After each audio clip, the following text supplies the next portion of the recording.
পৌরসভার পাশে হরিনাভি সুভাষিনী বালিকা বিদ্যালয়। গ্যাসের সংকটে সমস্যায় mid day meal. Rajpur Sonarpur পৌরসভার অন্তর্গত হরিনাভি এলাকায় অবস্থিত সুভাষিনী বালিকা শিক্ষালয়। পৌরসভার একেবারে পাশেই থাকা স্কুল প্রতিদিন বহু ছাত্রী পড়াশোনা করে এবং সরকারি মিড ডে মিলের মাধ্যমে তারা পুষ্টিকর খাবার খায়।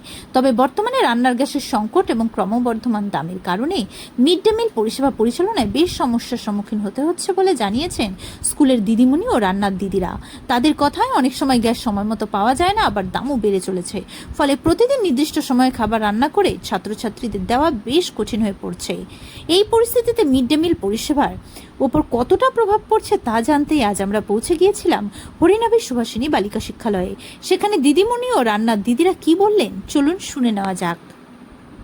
প্রথমেই জিজ্ঞেস করবো যে এই যে চতুর্দিকে যে গ্যাসের একটা সমস্যা দেখা দিয়েছে, তো সেই জায়গায় দাঁড়িয়ে আপনাদের স্কুলে মিড ডে মিল কি রান্না হচ্ছে আর কতদিন গ্যাস স্টকে আছে, কি পরিস্থিতির মধ্যে দিয়ে যাচ্ছেন? হ্যাঁ, মিড ডে মিলে রান্না হচ্ছে, আর যে গ্যাস স্টকে আছে তাতে আরও ধরুন 2 থেকে 3 দিন রান্না হবে। হ্যাঁ, আর তারপরে আর হবে না। তাহলে এর পরের পরিকল্পনা কি আছে? এরপরের পরিকল্পনাও একটু ভাবা হয়েছে যে উনুন তৈরি করার পরিকল্পনা নেওয়া হয়েছে। কাঠ দিয়ে উনুনে রান্না করতে হবে। বাচ্চাদের এই যে স্কুলের মিড ডে মিলটা দেওয়া হয়, এটার গুণগত মানটা আপনারা কীভাবে খেয়াল রাখেন? হ্যাঁ, সেটা আমরা খুব ভালোভাবেই খেয়াল রাখি। গুণগত মানগুলি সবটাই, সবজি, চাল, ডাল, মশলাপাতি, তেল সমস্তটা একদম মানে যেগুলো একদম ব্র্যান্ডেড সেইগুলোই আমাদের কিনে সানরাইজের মশলা ইউজ করা হয়।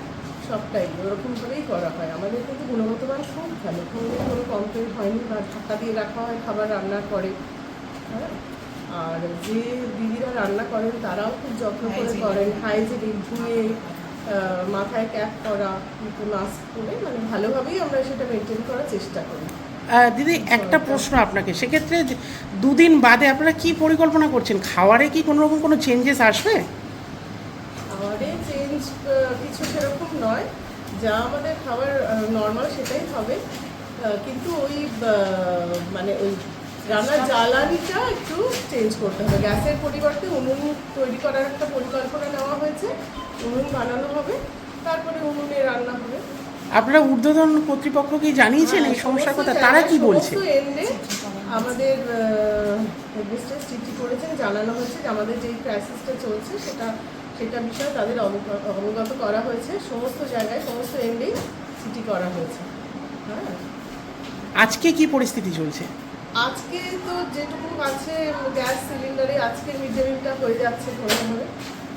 আজকে হয়ে যাবে। আপনি বললেন যে আগামী 2 মাস আপাতত চলবে। 2 মাস বলিনি, আমি 2 দিন বললাম। 2 দিন? হ্যাঁ, তারপর কি করবেন তাহলে? এখন ওই জন্যই আমাদের উনুন তৈরি করতে হবে। ইমিডিয়েট আমরা উনুন তৈরি করার পরিকল্পনা যাবে। এবার উনুন তৈরি করতেও তো একটা সমস্যা। উনুন তৈরি ওই একদিন আমাদের করে। তো সেক্ষেত্রে কাঠের জ্বালানি কিভাবে ব্যবস্থা করছেন আপনারা? কাঠ জোগাড় করতে হবে, কাঠের জ্বালানি, কাঠ জোগাড় করে উনুনে রান্না করতে হবে। এছাড়া তার কোনো ওয়ে আউট আমরা পাচ্ছি না, তো কাঠেই রান্না করতে হবে। এই ব্যাপারটা আপনারা কিভাবে দেখছেন? এই যে হঠাৎ করে এরকম একটা সমস্যার মুখোমুখি সকলেই পড়েছে। হ্যাঁ, সে তো হয়েছেই। এটা তো আমার একার স্কুলে না, এটা তো সমস্ত স্কুলের একই সমস্যা। কাজেই এটা যখন আবার সলভ হয়ে যাবে তখন হয়ে যাবে। আপাতত এইভাবেই চলবে। আর কাঠের জালে না আমাদের বেশ কিছুদিন আগে রান্না হতো। হ্যাঁ, তখন আমাদের সিলিন্ডারের ব্যবস্থা ছিল না, তখন উনুনেই রান্না হতো। বেশ কয়েক বছর আগের কথা আমি এটা বলছি। তো সেরকম পরিস্থিতি আবার তৈরি করতে হবে। তাই করতে হবে কি, মানে মিড ডে মিল তো বন্ধ করা যাবে না। বাচ্চাদের খাবার তো, ওরা তো এই দুপুরের লাঞ্চটা স্কুলের ওপরই নির্ভর করে। হ্যাঁ, বাচ্চারা খায়, কাজে সেই খাবারটা তো বন্ধ করা যাবেই না। কাজেই ওই মানে গ্যাসের পরিবর্তে উনুন তৈরি করে ওদের রান্না করতে হবে। আপনি এই স্কুলে কতদিন ধরে রান্না করছেন? আমি 3 বছর। আচ্ছা, এই স্কুলের খাবারের গুণগত মান কেমন? মানে কেমন কোয়ালিটির খাবার এখানে দেওয়া? একদম। আচ্ছা, এই যে এই মুহূর্তে যে গ্যাসের সমস্যা হচ্ছে চারিদিকে, জানি পাওয়া যাচ্ছে না, তো সেই জায়গা থেকে আপনারা এটা কীভাবে মেনটেন করছেন? আমরা এখনো পর্যন্ত আছে, আমরা মেনটেন করছি। তারপরে আমাদের কাঠের ব্যবস্থা করতে হবে। এখন কদিন চলবে আপনাদের সিলিন্ডার? এটা তো বলা যাচ্ছে না, আর একদিন এটাই মনে হয় শেষ। তাহলে কাল আগামীকাল থেকে কী হবে? তাকে ব্যবস্থা করতে হবে, কিছু ব্যবস্থা করতে হবে বাচ্চাদের। আর প্রতিদিন কত ছাত্রছাত্রী রান্না হয়? একাই করে? না না, আমরা 3টে গ্রুপ আছে, আমরা গ্রুপ করে নিচ্ছি। আচ্ছা, আমার কালকে আরেকজনের আছে, তারপরে দিন আরেকজনের আছে, করছি। সেই জায়গায় দাঁড়িয়ে কতটা সমস্যার সম্মুখীন হচ্ছে, যে কালকে থেকে যদি রান্না বন্ধ হয়ে যায় তাহলে কতটা সমস্যায় পড়বে? সমস্যাটা তো হঠাৎ করে এসেছে, সমস্যাটা এখনো আমরা ভোগ করছি না, কাল থেকে আমাদের ভোগ করতে